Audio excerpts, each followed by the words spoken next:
Sunan Radoni Sagala Amerikati. Radoni Sagala Amerikaa sagantaan afaan Oromoo wiixataa Gijimaata galgala sa'aatii 2 akka sa'aatii 3 meetira baandii 22 fi 25 irratti Washington DC irraa kan dabarsu sagantaa afaan Oromoo ammaantan jalqabna. Walumaa galatti wanti calaqqisee rakkoon gaafa Afrikaa akkasumas rakkoon Oromoo rakkoon Itoophiyaa yeroo kamirrayyuu yeroo ammaa kanatti haala yaachisaa irratti argamuusaa fi mirgi dhala namaa yeroo kamirrayyuu amma caalatti dhiitamaa jiraachuusaa walumaa galatti dhiyaateera. Keessummaa keenya kora waldaa qorattoota Oromoo irratti qophii dirree dimokiraasiitiif dubbifnetti kana jedhe oduun duubatti ittachaan. Eebli 11 barkum 2012 naga wal fuunee olmaaf bultii qaayee waldeeffannee ta'ollaaf tareeraa daballeeta addunyaallee irrisanii buufne waan biyyi keessa oolte sanitti himna. Ammallee televizyiinii raadiyoonii feesbuuk irraa nu caqasuu waan jirtaniif galaatiin dhabinaa saniin jenna ansoora haala keessan keessummeessa. Kan oduu dubbisu Antuu Jibee Horaati. Sudaan gama kibbaa waliin marii kana booda hin geggeessu daangaa koo garuu nan eeggadhaa jechuun dhaadatti. Qophii qabnu keessaa tokko akkuma jalqaballee dirree jenne koraa osa waldaa qorattoota Oromooti. Kan ammoo artistiin Itoophiyaa beekamaan Afoorq Teklee kalee lubbuu dhabuu isaanii quuqamna. Suudanii lamaan akkuma jenne rakkina keessa jiraachuu isaanii dubbatanii waan zayitii irratti akka wal loluu jiranii tuttuun qophii arda qabnu keessaa haq tokko oduu tasaana gara tujubeetachaa. Waraanni Sudaan kibba Heegli keessaa battalumatti akka ba'uufis waamicha dhiyeesseera.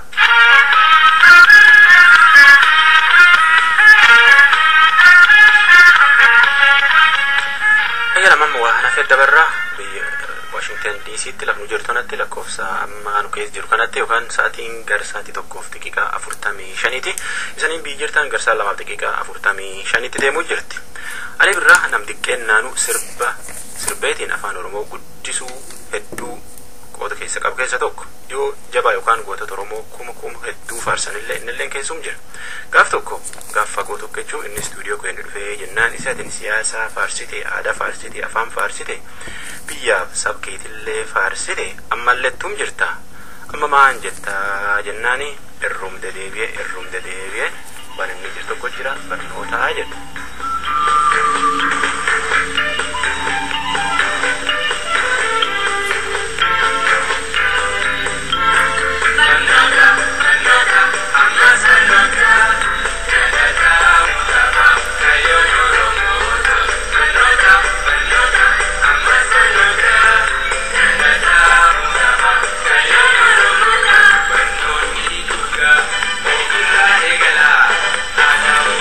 Say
birraa dubraaf dhiiralleen jabaannee habarannuu jennaa taam caqasuu jirtan tuudaaleen VOA sagantaa afaan Oromootii qophii boru keessatti qophii fayyaa dabaleeta gargara qabna nu caqasa.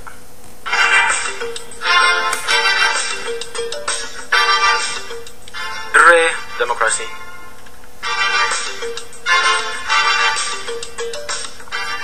Akkuma reefullee jenne waldaan qorattoota Oromoo osaan gannuun gannaan marii taa'eetiin waan hedduu irratti mari'ata. Waan qorate argate irratti namu gabaasa dhiyeessa irratti mari'atallee barnootallee taanaan guddina baraanallee taanaan barkanallee taanaan kora guddaa tokkotti Minisootaa taa'uuf qophaa'u jira. Suniin duratti ammoo sanbata lamaan dabre keessa marii tokko ta'anii Yuunivarsiitii Harvarditti kutaa Masaachuusetti jechuun koraan dura yookaan Mid-Year Conference achitti ta'ani. Namoonni waan kora kanaa irratti barreessaa waldaa kana obbo Abtaamuu Dhugoo odeeffate garatti san deebisa. Obbo Abtaamuu waldaan qorannoo Oromoo waggaa waggaatti kora geggeessataa ka xumura torban dabreerra geggeessame kun immoo miiltarmi yookaan immoo ka walakkeessa waggaa jedhama. Maaliif korri walakkeessa waggaa kun barbaachise? Maaltu hojjetama kora kanarratti? Korri walakkeessa waggaa kun kan barbaachisee fi waggaa eeganii walga'uurraa walakkaa waggaatti walga'uudhaan dhimmoota haaraa mul'atanii irratti marii geggeessuudha barbaachisummaan isaa. Inni duraa hayyoota mata duree walga'ii walakkeessa waggaatti irratti geggeeffamu affeeranii addunyaa dhimma naannoo akkasumas dhimma biyyaati irratti haasofsiisuu fi dhimmoonni adda addaa ji'a keessatti waan ka'anii fi haalli adda addaa waan jijjiiramuu fi haala jijjiiramu kana waliin hojii keenya wal simsiisuu fi walga'ii walakkeessa waggaa kana qindeessuun barbaachisaa ta'e jechuudha. Walga'iin ammaa kun Harvard University keessatti kan inni geggeessame sanbata dabre kana. Mee hayyoonni kanarratti hirmaatan eessarraa dhufan agam ta'u lakkoofsaan? Walga'iin kun Harvard University irratti ta'ee mata dureen ijoonsaa The Challenge of Human Rights, Democracy and the Role of International Community in the Horn of Africa yookaan immoo rakkinoota mirgoota dhala namaa, dimokiraasii fi hawaasa addunyaa gaanfa Afrikaa keessatti ijoo jedhu jalatti geggeeffamee ture. Keessummoonni keenyas ardii adda addaarraa Awurooppaarraa dhufaniiru. Ameerikaa kaabaa, USA irraa, Kaanadaa irraa namooti dhufan jiru. Hayyoota Oromoo bebbeekamoo fi namoota Oromoo irratti qorannoo geggeessan hayyoota Oromoo hin ta'in kanuma biyya keessa kan saba biraa irree dhufanii hirmaatanii jiru. Dursa keynote speakerii yookaan dubbii ijoo nama nuuf kenne maqaan isaanii Dr. Trevor Truman jedhamu Oromiyaa Support Group garee gargaarsa Oromiyaa jedhu tokko geggeessu garee mirga dhala namaati. Obbo Gaarumaa Waaqasaa Human Rights League of the Horn of Africa irraa nu argamaniiru. Akkasumas Professor Ezekiel Gabbisaa Kettering University irraa Professor Makuriyaa Bulchaa, Dr. Beenyaa Dhugaasaa, Professor Muhammad, Professor Gulummaa Gammadaa, dargaggoonni illee turaniiru. Obbo Henook Gabbisaa, Jawaar Muhammad anas dabalatee achi turre jechuudha gahee waraqaa dhiyeessuutiin. Hawaasi Oromoo naannoo Yuunivarsiitii Harvard jirus irratti hirmaatee ture jechuudha. Ijoon dubbii marii kanaaf dhiyaate waa'ee mirga dhala namaaf dimokiraasii akka ta'e naaf himtee jirta. Mee gabaasaalee akkamiitu dhiyaate, marii akkamiitu geggeeffame, haala mirga dhala namaaf dimokiraasii gaanfa Afrikaa keessaa akkamitti ilaale walga'iin kun? Dhimmoota mirga dhala namaa dimokiraasii fi hawaasa addunyaa ilaalchisee gaanfa Afrikaatti dhimmooti mata duree hedduutti adda adda baba'anii irratti mari'atamee ture. Fakkeenyaaf understanding the challenges of human rights and democracy in the Horn of Africa in historical context yookaan immoo rakkina mirgoota dhala namaa fi dimokiraasii gaanfa Afrikaa keessa jiranii seenaa keessa galchanii hubachuu jedhu jechuudha. Kunis kan godhameef gadi fageenyaan dhimma kana laaluuf jechuudha yeroo dheeraarratti across a long time. Kan biraa bulchiinsa hamaa mirgoota dhala namaa fi barbaachisummaa dimokiraasii fi haqa hawaasummaa kan jedhu irratti ture. Paanaliin yookaan gurmuun tokkos mirga dhala namaa irratti fi dimokiraasii irratti biyyoonni alaa humnoonni alaa gahee isaan qaban ilaalee ture. Gahee warri lixaa qaban, gahee warri chaayinaa qaban, akkasumas immoo dhimmoota ijoo haaraa fakkeenyaa fi gurguramuu lafaa irratti land ownership akkasumas mirgi dhala namaa karaa lafa namaa gurguruu irrattis mata dureen Dr. Makuriyaa Bulchaatiin geggeeffamee ture. Fakkeenyaaf Dr. Trumanis baqattoota irratti illee dhiitaa mirga dhala namaa bahaa jiru biyya Jibuutii keessatti Hargeysaa keessatti kan gahaa jiru gabaasa isaaniitirraa nu dhiyeessanii ture. Keessumaa immoo Dr. Muhammad Hassan Ali amma seerri ittisa shororkeessummaa jedhamee bara 2009 ba'e suni akkamitti diddaa haquu akka danda'ee fi dhaabbilee mormitootaa balleessuu irratti gahee inni qabu illee qorannoo isaanii dhiyeessanii ture. Kan walumaa galatti wanti calaqqisee rakkoon gaanfa Afrikaa akkasumas rakkoon Oromoo rakkoon Itoophiyaa yeroo kamirrayyuu yeroo ammaa kanatti haala yaachisaa irratti argamuusaa fi mirgi dhala namaa yeroo kamirrayyuu amma caalatti dhiitamaa jiraachuusaa walumaa galatti dhiyaateera. Akkasumas immoo qeeqni adda addaa dhiitamuu mirga dhala namaa kanarratti gahee hawaasni addunyaa qabu haasa'ameera. Obbabtaamu dhimma mirga dhala namaaf dimokiraasii gaanfa Afrikaa keessatti qooda hawaasa addunyaa keessumaa ka biyyoota gama dhiyaa akka Ameerikaa faa fi gama biraan immoo biyyoota Awurooppaa akkasumas Chaayinaa faa akkamitti ilaaltan? Akkatti addaatti ilaalame fedhii adda addaa qabu warri lixaa fedhii addaa qabu warri bahaas yookaan warri Chaayinaa kunis fedhii adda addaa qabu garuu walumaa galatti warri lixaas ta'e biyyooti bahaa dhiitamuu mirga dhala namaa fi dhabamuu dimokiraasii irratti dhimma hedduu akka hin qabnee fi fedhiin isaanii diinagdee irratti kan xiyyeeffateef nagaa fi security naannoo eeguu irratti kan xiyyeeffate waan ta'eef afaaniin hin haasa'ama malee gara hojii hedduu hin hiikamne. Akkasumas immoo bulchaan biyya sanaa Mallas Zeenaawii akkumatti toletti yeroodha gara yerootti yoo biyya lixaa baay'ee isa qeeqanii gara warra Chaayinaatti fuula isaa garagalfataa yoo warri Chaayinaa immoo itti hammaatanii gara warra lixaatti fuula garagalfataa tapha akkasiis waan taphatuu fi dhimmi hawaasa addunyaa kun baay'ee walxaxaadha. Garuu walumaa galatti paanaliin dhimma kanarratti haasa'e akka jala muruu danda'etti mirga dhala namaa biyyoota addunyaa biratti dubbiidhuma afaanii malee qabatamaan namni hordofee lakkii kana dhiisi yoo kana gochuu baattee gargaarsa kanan sirraa kutaa jedhanii mootummaa kana doorsisuun akkasumas tarkaanfii hamaanii irratti fudhatamee hin beeku. Rakkoon akkasii akka jala murame jiru jechuudha. Akkas taanaan rakkoo mirga dhala namaas ta'e rakkoo dimokiraasii biyyoota gaanfa Afrikaa keessatti mul'ata jedhamee yeroo adda addaatti dubbatamu kanaaf malli maali yaada jiru irra ga'e walga'iin isaa kun? Malli inni guddaan walga'iin kun walumaa galatti irra ga'e mirgi dhala namaa kan saba kamiyyuu kabajamuu akka qabuu fi naannaa gaanfa Afrikaatti tasgabbiin akkasumas immoo nagaan akka jiraatu nagaa buusuudhaa fi mirgi dhala namaa fi dimokiraasiin hundee ta'uusaa naannaan sun tasgabbaa'uudhaa fi mirgi dhala namaa kabajamuu qaba. Keessumaayyuu kan saba guddaa akka Oromoo gaanfa Afrikaa keessatti mirgi isaa dhiitamuusaa naannoo sana jeequu waan danda'uu fi tarkaanfiin waan kana hambisuu danda'u akka fudhatamu yaadni laatameera.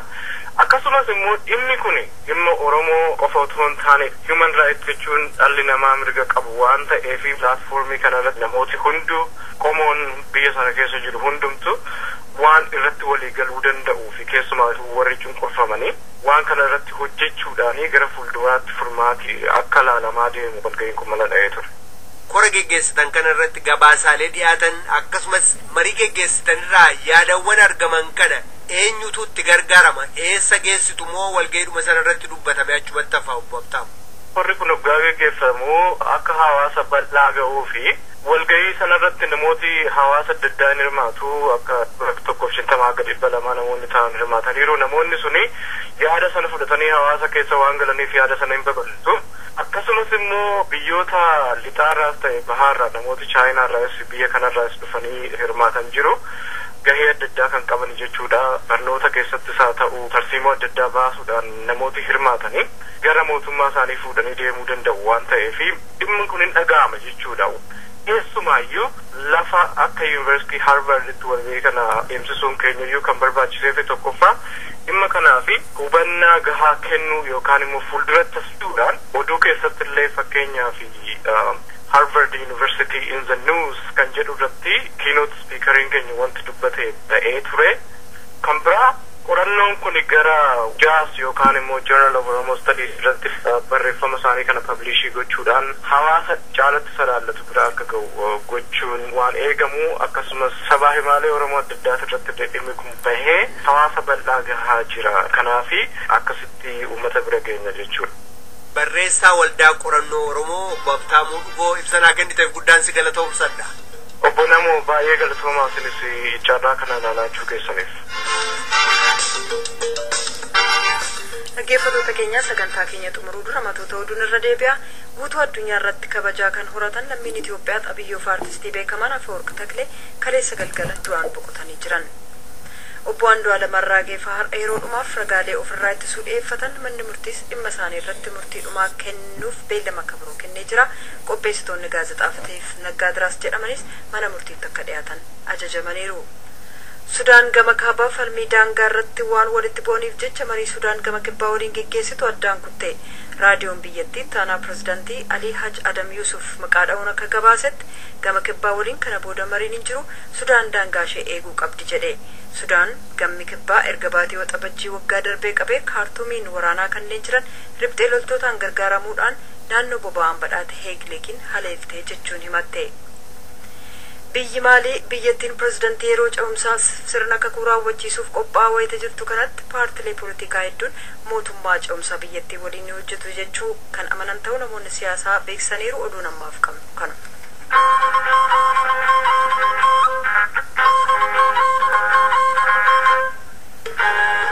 Sani dhaamsuun ergitan galateeffannaa luleen qophiitiin fixachuu jirra. Raadiyoon VOA sagantaan afaan Oromoo galgal saan lama walakkaa jalqabee aksaas 3 meetira baandii 22 yookaan kiiloo heerzii 13,570 13,870 irratti meetira baandii 25 yookaan kiiloo heerzii 11,905 11,925